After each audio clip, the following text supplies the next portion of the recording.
আসসালামু আলাইকুম রহমতুল্লাহ। বন্ধুরা, আজকে আমরা আমাদের জনপ্রিয় বন্ধু কবির বিন সামাদ ভাই খুবই মেডিকেল অসুস্থ, তার জন্য আমরা দোয়া মাগফিরাত করতেছি।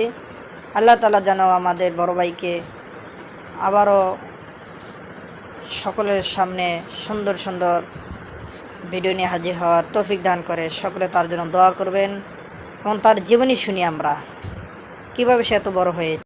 হ্যাঁ, আজ আমরা জানবো কবির বিন সামাদের বিষয়। চলুন শুরু করা যাক।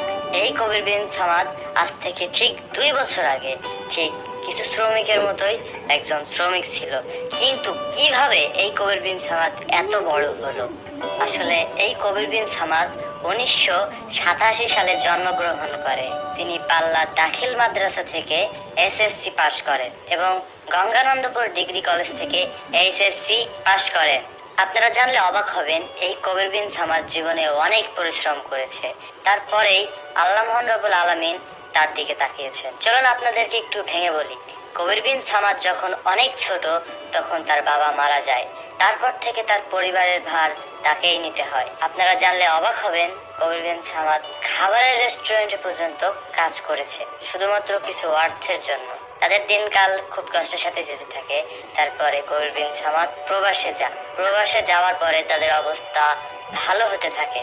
আপনারা হয়তো ভাবছেন যে কবির বিন সামাদ ইউটিউবে কিভাবে আসলো। চলুন এটাও আপনাদেরকে বলি। 2012 সাল কবির বিন সামাদ ওই সময় থেকে টুকটাক ভিডিও করা শুরু করে।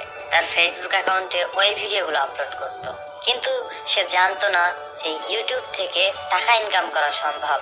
সে তার মতোই তার ফেসবুক অ্যাকাউন্টে ভিডিও আপলোড করতে থাকতো। এভাবে চলতে চলতে 2015 সাল পর্যন্ত আসে।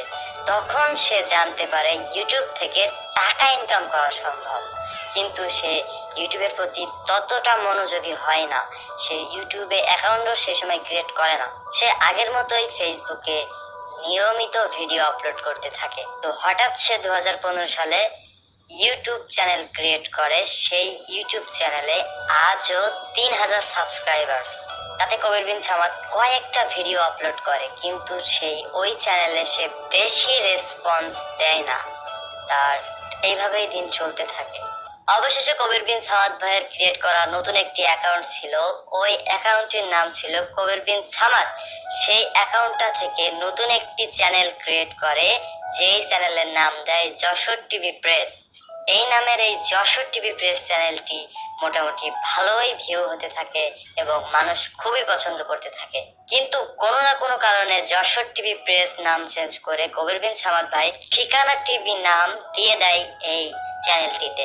ঠিকানা টিভি নামের এই চ্যানেলটি ভালোই চলতে থাকে এবং এই নামটাও মানুষ খুবই পছন্দ করে এবং কবির বিন সামাদ ভাই এই চ্যানেলে নিয়মিত কাজ করতে থাকে।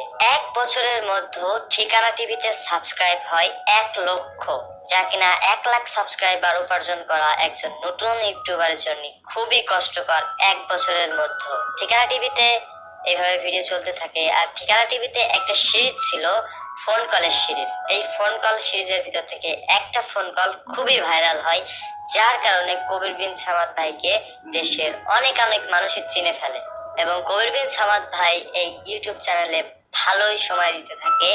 আর এই ঠিকানা টিভি প্রেস ইউটিউব চ্যানেলে lakh lakh million million views হতে থাকে এবং হাজার হাজার শেয়ার হতে থাকে, যার কারণে খুব শীঘ্রই কবির বিন সামাদ খুবই ভাইরাল হয়ে যায়। আর কবির বিন সামাদের এই ঠিকানা টিভি ইউটিউব চ্যানেলে মাত্র 1 বছর 9 মাসের ভেতরে 4 লাখ সাবস্ক্রাইবার অতিক্রম করে।